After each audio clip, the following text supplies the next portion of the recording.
Hello दोस्तों, दृष्टि IAS के इन फोकस प्रोग्राम में आप सभी का स्वागत है। तो हम सभी जानते हैं कि भाषा किसी भी देश के लिए बहुत महत्वपूर्ण होती है। उस देश का इतिहास, उस देश का साहित्य और लोगों का उस भाषा के साथ जुड़ाव अपने समाज के जुड़ाव को दर्शाता है।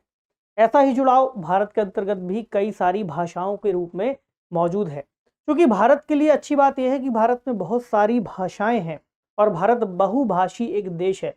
ऐसे में भारत की जो भी भाषाएं हैं, जो प्राचीन भाषाएं हैं, उनको हमें संरक्षित करने की आवश्यकता है। खासकर वे भाषाएं जिनका शब्दकोश इस वक्त हमारे पास मौजूद नहीं है या फिर बहुत बिखरा हुआ है। तो एक ऐसा ही प्रोजेक्ट संस्कृत भाषा को लेकर के शुरू किया गया है और न केवल आज से शुरू किया गया है बल्कि एक लंबे समय से उस पर काम हो रहा है। लेकिन उसको बनाए जाने की प्रक्रिया इतनी लंबी है कि कई बार वह चर्चाओं का विषय नहीं बन पाता है और हमें से कई सारे लोग उसके बारे में अनजान रह जाते हैं। तो आज के इस डिस्कशन में एक ऐसे ही महत्वपूर्ण खबर पर हम फोकस रखेंगे। खबर क्या है कि भारत में बन रहा विश्व का सबसे बड़ा संस्कृत डिक्शनरी इंसाइक्लोपीडिया। तो संस्कृत डिक्शनरी से संबंधित जो एक विश्व कोश है उसका निर्माण किया जा रहा है और काफी लंबा समय बीत चुका है इसके निर्माण में। और चूंकि इतनी बड़ी एक विशाल भंडार हम बनाने जा रहे हैं जिसमें संस्कृत से संबंधित सभी शब्द शामिल हो जाएंगे, ऐसे में इसको बनाने में भी और लंबा वक्त भी लग सकता है। चलिए टॉपिक की शुरुआत करें और देखें कि क्या खबर आई है। 1464 books, 74 years and counting, how the world's largest encyclopedic Sanskrit dictionary is taking shape. तो कई सारी किताबों का संदर्भ है, कई वर्षों का संदर्भ है, 74 वर्ष, और ना केवल 74 वर्ष बल्कि और ज़्यादा जो है कंटिन्यूसली चल रहे हैं। किस तरह से विश्व की जो है सबसे बड़ी संस्कृत डिक्शनरी को बनाया जा रहा है, कैसे यह विश्वकोश का रूप ले रहा है, इस पर चर्चा की गई है। इंडियन एक्सप्रेस का ये आर्टिकल है। जो पॉइंट्स हम रखने वाले हैं उसमें चर्चा में क्यों है, इस बारे में देख लेंगे कि इतने समय बाद ये आज के समय में चर्चा में क्यों आया है, परियोजना किस तरह से चलाई जा रही, किस तरह से इसका विकास पहले समय में हुआ है, क्या क्या इसको लेकर के विशेषताएं हैं जो देखी जा सकती हैं, इसका प्रकाशन कब कब किया गया है, और सबसे बड़ा शब्दकोश अगर इसे कह रहे हैं तो क्यों कह रहे हैं, इसके अलावा कौन कौन से और बड़े शब्दकोश मौजूद हैं, और आगे की राह में इस शब्दकोश से जुड़ी हुई कुछ अन्य बातों को जानेंगे। और इसके अलावा प्रीलिम्स और मेंस के लिए एक एक सवाल भी शामिल कर लेंगे। यह जो विषय है जीएस पेपर 1 और जीएस पेपर 2, कला एवं संस्कृति और शिक्षा, दोनों से ही जुड़ता है। तो अब यह चर्चा में क्यों आया, यहाँ से कहानी की शुरुआत करें।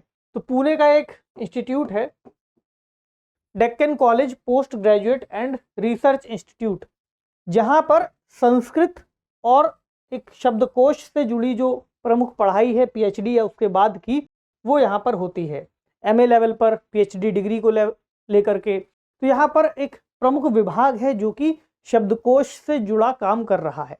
अब ये चर्चा में क्यों आया, क्योंकि इस कॉलेज के अंतर्गत इसका जो स्क्रिप्टोरियम और संपादकीय कक्ष है, इसको एक लंबे समय के बाद, काफी सारे वर्षों के बाद, अब छात्रों के लिए और आम जनता के लिए ओपन कर दिया गया है।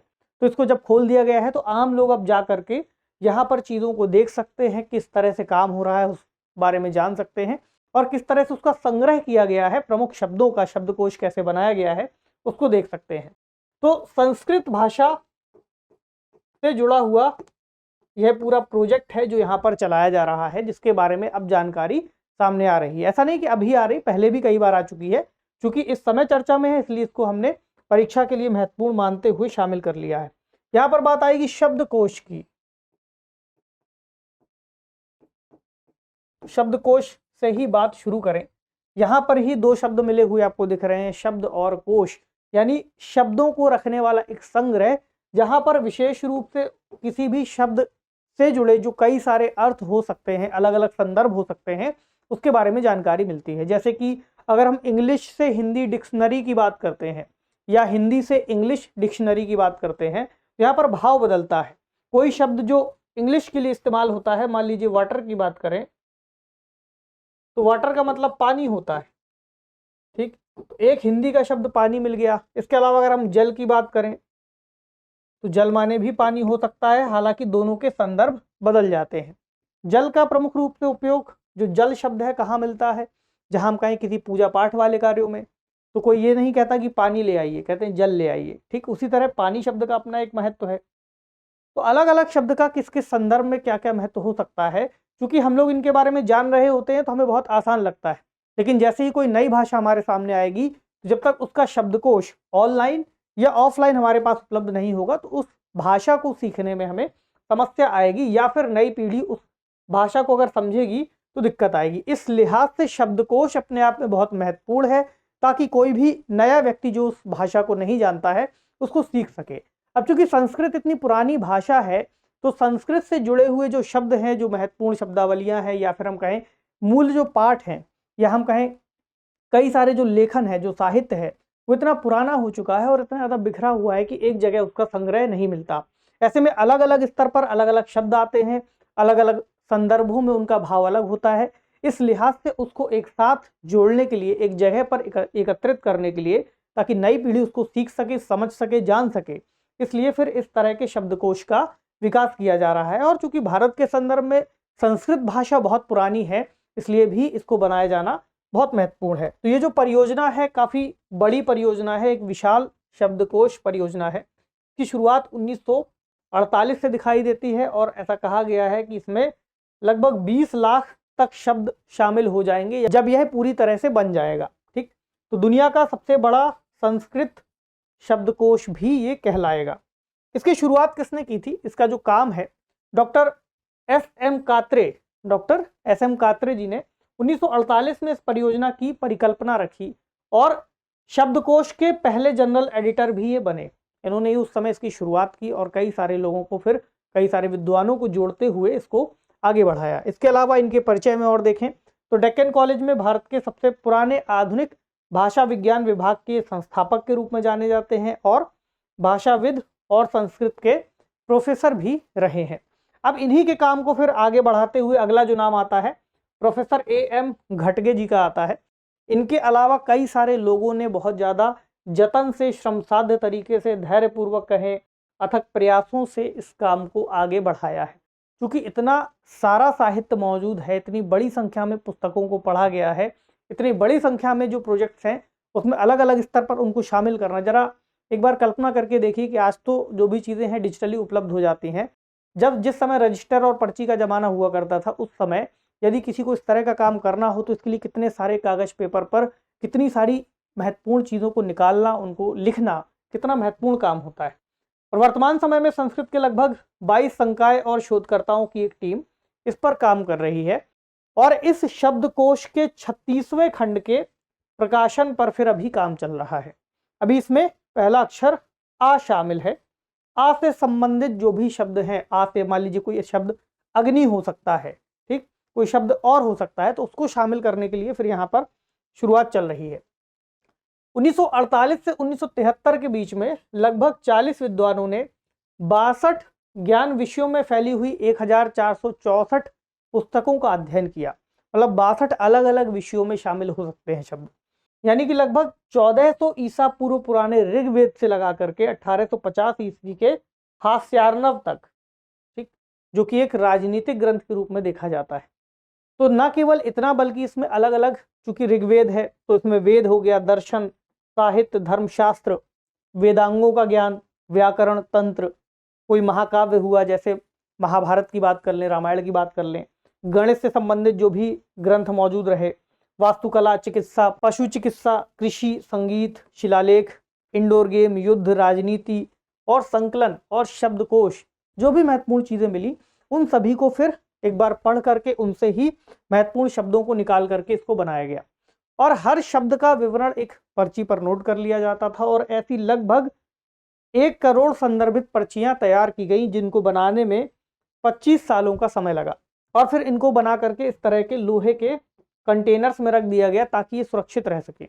अब इनमें केवल इतना ही नहीं है कि एक शब्द को लिखा गया है, बल्कि इसमें किस पुस्तक से उसको लिया गया था, उसका शीर्षक, उसका संदर्भ की किस संदर्भ में उस अर्थ को यहाँ पर लिया गया है, वह किस श्रेणी से संबंधित है, उसका क्या उद्धरण है, कोई उस पर क्या टिप्पणी की गई है, उसका सटीक और संक्षिप्त नाम किस तरह से उसको लिया जा सकता है, किस तारीख पर लिखा गया है, ऐसे विवरणों को शामिल किया है और जिसने बनाया है बाकायदे फिर उसके हस्ताक्षर के साथ उसको सत्यापित किया गया है। इसकी विशेषता क्या है? पहली बात तो ये कि इतना बड़े स्तर पर इसका विकास किया जा रहा है कि लगभग ऐसा अनुमान है कि सभी शब्दों को शामिल कर लेंगे हम जितने उपलब्ध हैं। तो इसको विश्वकोश यानी कि इंसाइक्लोपीडिया और शब्दकोश यानी डिक्शनरी के रूप में जान रहे हैं। इसमें एक खास बात यह है कि वर्णानुक्रम में शब्दों को रखा गया है, यानी कि अल्फाबेटिकली एक तरीके से ऑर्डर में, जैसे हम कहते हैं ए फिर बी फिर सी, इस तरह से। उसके अलावा किसी विशेष साहित्य में प्रयुक्त संबंधित शब्द की अतिरिक्त जानकारी भी है और उससे जुड़ा संदर्भ भी है। इसके अलावा एक बात और ध्यान में रखी गई है कि जिस कालक्रम में जिस तरह के शब्दों का विकास हुआ है उस कालक्रम को भी ठीक तरीके से उसका क्रम के रूप में वो शब्द आते रहें, ताकि एक क्रम बना रहे कि अग्नि, अग्नि के बाद कोई और शब्द, उसके बाद कोई और शब्द, कैसे उनका विकास हुआ है। तो ऐतिहासिक विकास को भी समझने में यहाँ पर मदद मिलेगी, ये भी इसकी विशेषता है। प्रकाशन की बात करें कि इसके पहले कब प्रकाशित हुआ है, तो इसका जो पहला खंड था 1976 में प्रकाशित हुआ था और इसको प्रकाशित कराने में लगभग 3 वर्षों का समय लग गया था इसके प्रकाशन में। अब चूंकि डिजिटल एज है, डिजिटल एरा चल रहा है, तो हम तकनीक का इस्तेमाल कर सकते हैं इसके प्रकाशन में, तो इस समय इसकी प्रक्रिया तेज हो सकती है। इसमें फॉन्ट का जिक्र है कोशाश्री फॉन्ट और एक विशेष सॉफ्टवेयर बनाया है ताकि इसका जो प्रकाशन है तेज हो सके। तो अब ऐसा बताया गया है कि लगभग 1 वर्ष के समय में इसका प्रकाशन किया जा सकता है। 1976 के बाद से अक्षर आ से शुरू होने वाले शब्दों के कुल 6056 पृष्ठ प्रकाशित हुए थे और लगभग 35 खंड इसके प्रकाशित हो चुके हैं। अब जो इसका 36वां खंड है उस पर काम चल रहा है। तो अलग अलग खंडों में चूंकि इसको विस्तारित किया गया है और अलग अलग खंडों में फिर आगे इसको बढ़ाते हुए काम ले जाया जा रहा है।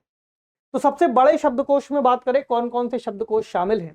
पहला तो एक ऑक्सफोर्ड डिक्शनरी की हम बात करते हैं, ऑक्सफोर्ड इंग्लिश डिक्शनरी, जिसको बनाने में लगभग 100 वर्षों का समय लगा है। ना केवल इसको, मतलब अगर हम इंग्लिश डिक्शनरी को बनाए जाने की बात करें, चूंकि ऐतिहासिक रूप से जितने शब्द थे उसमें शामिल किए गए थे, तो इसके 20 खंड हैं और 2,91,500 शब्दों की प्रविष्टियां इसमें शामिल हैं, शब्द जोड़े गए हैं। ठीक, ऐसा ही एक और है नीदरलैंड का, बोर्डन वोएफ डेर नेदरलैंड्स ताल, इस नाम से बनाया गया है। ये मोनोलिंगुअल एक डिक्शनरी है, इसमें 17 खंड हैं और लगभग 4.5 लाख शब्द मौजूद हैं। तो ये कुछ बड़ी डिक्शनरियों के नाम हैं जिनको बनाने में लंबा वक्त भी लगा और इस वक्त बड़ी डिक्शनरियों में शामिल भी हैं।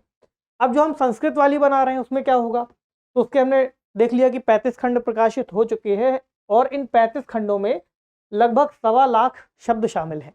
ठीक, लेकिन ये अभी चूंकि पूरा नहीं है, संस्कृत भाषा में 46 अक्षर हैं, तो ऐसे में आगे बढ़ाते हुए भी आ पर मान लीजिए काम चल रहा है, आ के बाद लगातार इसमें अभी कई और दशकों का समय लगेगा इसको पूरा करने में। ठीक है, तो जब यह काम पूरा हो जाएगा उसके बाद लगभग 20 लाख शब्दों वाला एक शब्दकोश तैयार होगा। इसलिए फिर इसको कहा जा रहा है कि विश्व का सबसे बड़ा संस्कृत का भी है और वैसे भी सबसे बड़ा दिखाई दे रहा है। ठीक, तो अपने आप में बहुत महत्वपूर्ण है। अब एक सवाल ये है कि इस तरह का जो हम शब्दकोश बना रहे हैं, इस शब्दकोश को बनाए जाना अपने आप में कितना महत्वपूर्ण है, साथ ही संस्कृत भाषा के लिए इसको बनाया जाना कितना महत्वपूर्ण है।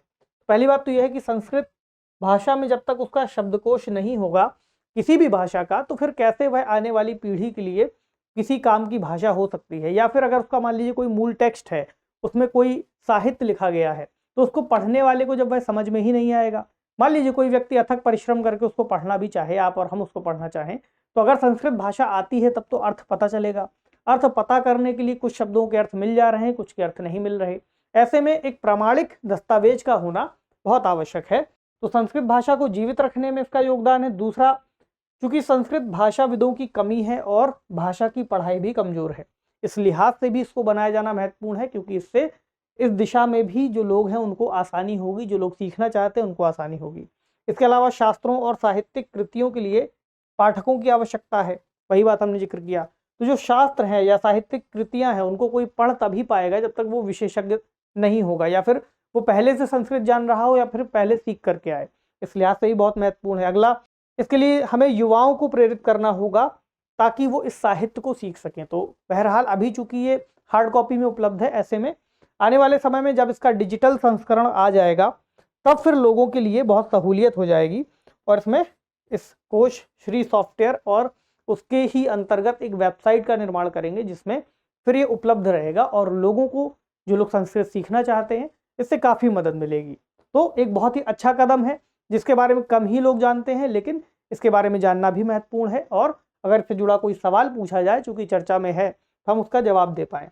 अब एक प्रश्न देखें, ये प्रीलिम्स का सवाल, विश्व की सबसे बड़ी संस्कृत डिक्शनरी बनाने में किस फॉन्ट का प्रमुख रूप से उपयोग किया जा रहा है? ऑप्शन वंदना, मंगल, कोशाश्री या फिर उत्साह। तो कमेंट सेक्शन में इसका आपको जवाब देना है। फिर एक मेंस का सवाल, संस्कृत विश्व की प्राचीनतम भाषाओं में शामिल होने के साथ साथ भारत के प्राचीन साहित्य का भी महत्वपूर्ण स्रोत है। एक स्टेटमेंट दिया हुआ है। तो कथन के आलोक में संस्कृत डिक्शनरी के निर्माण के महत्व पर चर्चा कीजिए, साथ ही जिस तरह से इसकी प्रक्रिया है निर्माण की उस पर भी बताते हुए आपको बताना है कि इसकी कितनी ज़्यादा वैल्यू है या फिर कितना महत्व है। तो 150 से 250 शब्दों के बीच में आप इसका उत्तर लिख सकते हैं। उम्मीद है आज के इस टॉपिक से आपने कुछ सीखा होगा। आपसे मिलेंगे अगले सेशन में कुछ अन्य महत्वपूर्ण विषयों के साथ। तब तक अपनी पढ़ाई जारी रखिए। शुक्रिया।